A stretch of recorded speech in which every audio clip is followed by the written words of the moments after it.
ये फिल्म है एक बहुत ही खूबसूरत लड़की की जिसका नाम था मेलिफिसेंट। मेलिफिसेंट एक परी थी। वो एक बहुत ही खूबसूरत जंगल में रहती थी और उसके पास पर और सींग भी थे। वो अपने जंगल में बहुत खुश रहती थी। उसने आज तक आम इंसानों को नहीं देखा था, लेकिन एक दिन उसकी मुलाकात एक लड़के से होती है। जब वो उसे पूछती है कि तुम कौन हो, तो वो उसे बताता है कि मैं पास ही एक महल में रहता हूँ और यहाँ पर मुझे एक डायमंड नजर आया था, इसलिए मैंने उसे उठा लिया।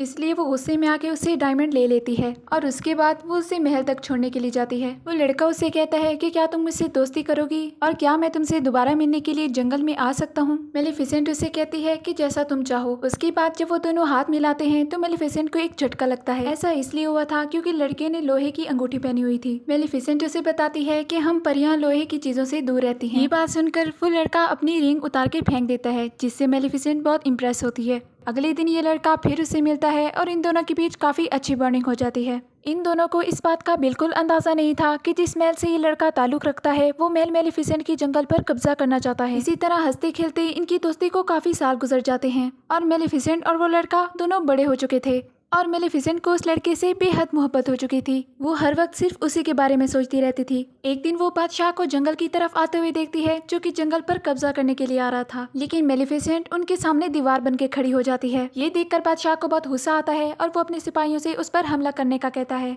लेकिन तभी जंगल से कुछ अजीबोगरीब क्रिएचर्स उन पर हमला कर देते हैं, जिसकी वजह से मरने के खौफ से सारे सिपाही वहां से भाग जाते हैं। अब बादशाह को दिखाया जाता है जो कि अपने बेड पे पड़ा हुआ था और उसके पास कुछ लोग भी खड़े थे। वो उनसे कहता है कि हम जंगल पर कब्जा तो नहीं कर सके, लेकिन तुम में से जो भी मेलिफिसेंट को मार के मेरे पास लाएगा, मैं उसकी शादी अपनी बेटी से करवा दूंगा। तभी एक लड़का कहता है कि आप मुझे मौका दें, मैं आपकी ये ख्वाहिश जरूर पूरी करूंगा। ये लड़का कोई और नहीं बल्कि स्टीफन था, जिसे मेलिफिसेंट बेहद प्यार करती थी। वो बेचारी ये नहीं जानती थी कि जिससे वो प्यार करती है वो बेहद ही लालची इंसान है। उसके बाद वो जंगल में जाता है जहाँ पर मेलिफिसेंट उससे नाराज थी, क्योंकि वो उससे काफी अरसे बाद मिलने आया था। वो उससे कहता है कि फिलहाल ये वक्त इन बातों का नहीं है, क्योंकि महल का बादशाह तुम्हें मारना चाहता है और मैं तुम्हें इस बात से आगाह करने के लिए आया हूँ। उसके बाद मेलिफिसेंट उसके साथ नाराजगी खत्म कर देती है, क्योंकि उसकी नजर में वो उसकी जान बचाने के लिए आया था। लेकिन तभी स्टीफन उसे कोई ऐसी चीज पिलाता है जिससे वो बेहोश हो जाती है। वो अपनी तरफ से उसे मारने की पूरी कोशिश करता है, लेकिन वो ऐसा नहीं कर पाता। सुबह जब मेलिफिसेंट को होश आता है तो वो देखती है कि उसके पर नहीं है। वो दर्द की वजह से बहुत तड़प रही होती है। उसने कभी सोचा भी नहीं था कि वो जिससे इतना प्यार करती है वो भी उसके साथ ऐसा कर जाएगा। दूसरी तरफ स्टीफन बादशाह को वो पर दिखाता है और कहता है कि मैंने आपका काम कर दिया, जिसकी वजह से महल का राजा अब स्टीफन को बना दिया जाता है। फिर से मेलिफिसेंट को दिखाया जाता है जो दर्द की वजह से बहुत ही बुरे हाल में थी। तभी वो एक शिकारी को देखती है जिसने कौवे को जाल में फंसाया हुआ था। उससे कौवे की ये तड़प देखी नहीं जा रही थी, इसलिए वो जादू से उसे इंसान बना देती है। जिसके बाद वो शिकारी भाग जाता है और वो कौवा मेलिफिसेंट से कहता है कि मैं तुम्हारी पूरी जिंदगी अब खिदमत करूंगा। उसके बाद वो स्टीफन के महल में आता है और उसकी सारी इन्फॉर्मेशन लेता है। और जब मेलिफिसेंट को ये पता चलता है कि स्टीफन ने सिर्फ राजा बनने के लिए उसके पर काट दिए, तो वो उससे नफरत करने लगती है, बल्कि उसे दुनिया के सारे इंसानों से अब नफरत हो चुकी थी। अब स्टीफन की राजा की बेटी से शादी हो चुकी थी और उसमें से उसकी एक बेटी भी थी। सभी लोग राजा यानी स्टीफन को मुबारकबाद देने के लिए आ रहे थे। तभी वहाँ पे मेलिफिसेंट भी आ जाती है।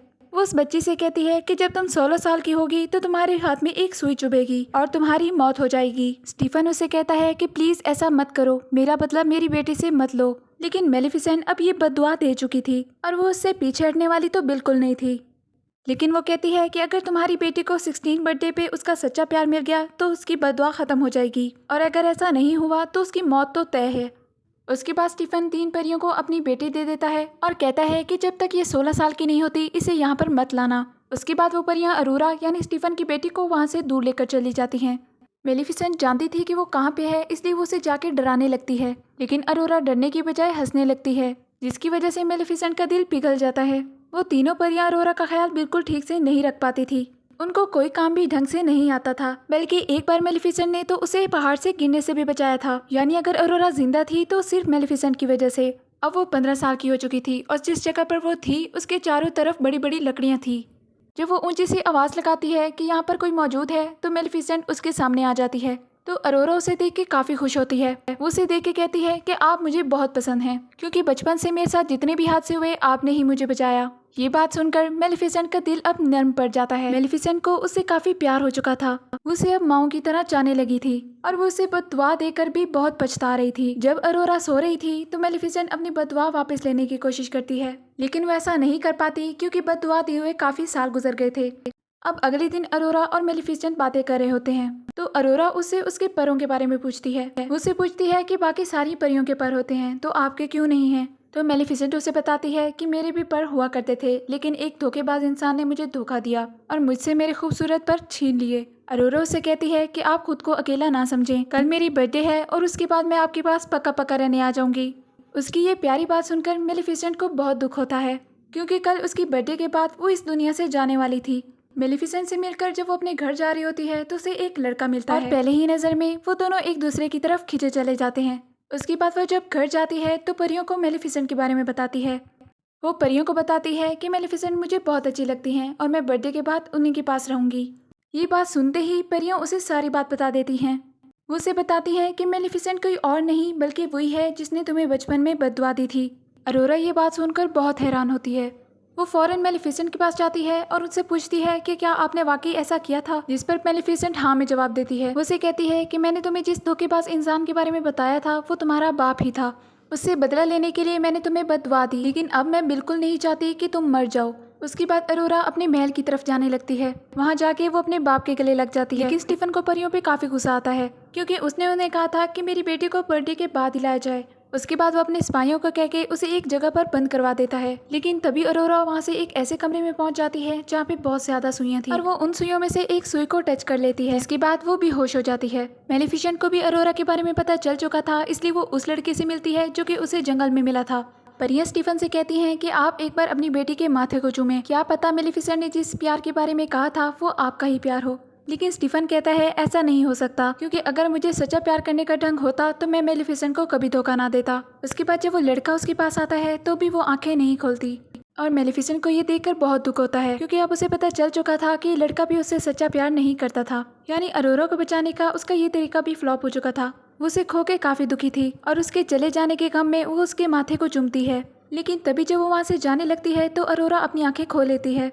इसका मतलब ये कि अरोरा से सच्चा प्यार सिर्फ मेलिफिसेंट ही करती थी। उसके बाद वो अरोरा को अपने साथ जंगल में लेके जाने लगती है।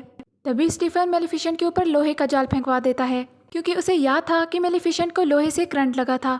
मेलिफिसेंट अब बेबस हो चुकी थी और तड़प रही थी। तभी मेलिफिसेंट अपने कौवे को अब ड्रैगन बना देती है और वो वहाँ पर मौजूद सिपाहियों को जला देता है। मेलिफिसेंट आज़ाद हो जाती है और वहाँ पर स्टीफन आ जाता है, जिसने लोहे की शील्ड पहनी होती है ताकि मेलिफिसेंट उसे कोई नुकसान न पहुंचा सके। दूसरी तरफ अरोरा को मेलिफिसेंट के पर नजर आते हैं। अरोरा जैसे ही उन परों को आज़ाद करती है तो वो मेलिफिसेंट के साथ जाके लग जाते हैं। अब मेलिफिसेंट उड़ने लगती है और वो अपने साथ स्टीफन को भी लेके जाती है। मेलिफिसेंट उसे बिल्कुल गिराना नहीं चाहती थी, लेकिन वो उसके परों को पकड़ लेता है, जिसकी वजह से मेलिफिसेंट तो नीचे नहीं गिरती, लेकिन वो गिर जाता है और वहीं पर गिरकर उसकी मौत हो जाती है। उसके बाद अगला दिन दिखाया जाता है जहाँ पर जंगल में रौनक लगी हुई थी। अरोरा भी मेलिफिसेंट के साथ उसके जंगल में रहने के लिए आई थी, लेकिन मेलिफिसेंट उसे ताज पहनाती है और कहती है कि आज से तुम रानी हो। जहाँ पर इस जंगल की रौनक को दिखाते हुए इस मूवी का फर्स्ट पार्ट एंड हो जाता है, लेकिन इस मूवी का सेकंड पार्ट अभी भी रहता है। तो जल्दी से चैनल को सब्सक्राइब कर दें ताकि सेकंड पार्ट अपलोड होने पर ही आपको नोटिफिकेशन मिल जाए।